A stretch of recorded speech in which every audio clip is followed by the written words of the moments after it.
Моята войска премина Дунава и влиза сега във вашата земя, дето тя много пъти се е била за облегчение бедственото състояние на християните в Балканския полуостров.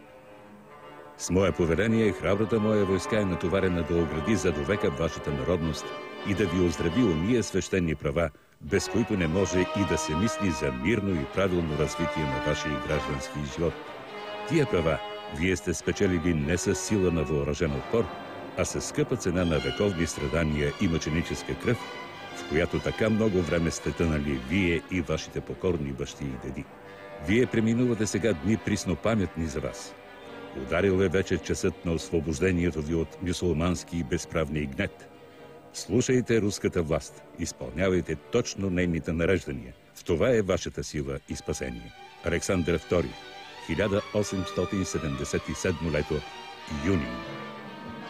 В 2 сутринта на 27 юни, нов стил 15 юни 1877 година, руски войски преминават Дунава при Зимница срещу Свищов. Започва дебаркирането на основните сили на руската армия. Всъщност първият десант е предприят 5 дни по-рано, северна Добруджа. Но той не е свързан с мащабните бойни действия. Целта му е да заблуди командването в Цариград за евентуалната посока на руското настъпление и така да блокира османските войски в района Русе, Силистра, Шумен, Варна. Затова десантът при Свищов се смята за начало на същинските бойни действия от руско-турската война на Балканите. Преминаването на Дунава при Свищов е подготвено внимателно и при пълна секретност. Затова има и бърз успех. До зазоряване на 27 юни руските части успяват да отвоюват удобен плацдарм за по-нататъчното прехвърляне на войските. Въпреки първоначалната си съпротива, османският гарнизон е принуден да отстъпи без бой Свищов. В това първо сражение на българска земя загиват 912 офицери, подофицери, войници и матроси от освободителната армия. В 3 след обед русите влизат в изоставения от противниковите части град, посрещнати възторжено от българското население.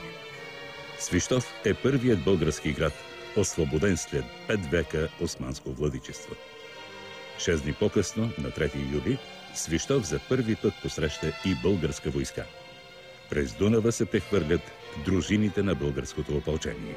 Веднага след освобождаването на Свищов, руското командване пристъпва към изграждането на 2 понтонни моста на реката, по които да преминават настъпващите части. Така Свищов се превръща в една от най-стратегическите точки по време на войната. Всъщност това е единственото място, през което по суша може да бъдат прехвърлени военни подразделения, боеприпаси и продоволствие. Превземането му от противника би обрекло на неуспех по-нататъчните бойни действия. Затова са взети сериозни мерки за обезопасяването на 2 моста с минни заграждения по реката и артилерийски батареи по брега. На 4 юли, една седмица след като руските части превземат Свищов, започва настъплението им по течението на Янтра към старата българска столица Търново. 3 дни по-късно, на 7 юли, отрядът на генерал Гурко освобождава Старопрестолния град. В същия ден руски кавалерийски части влизат и в Севлиево. На 20 юли предният отряд на Гурко започва настъпление през Прохопев и Боаз и на 17 юли руските войски вече са оттатък Балкана. От десанта при Свищов са изминали едва 20 дни. Ентусиазирани политически и военни кръгове в Русия и Румъния вече пресмятат скорошния край на войната.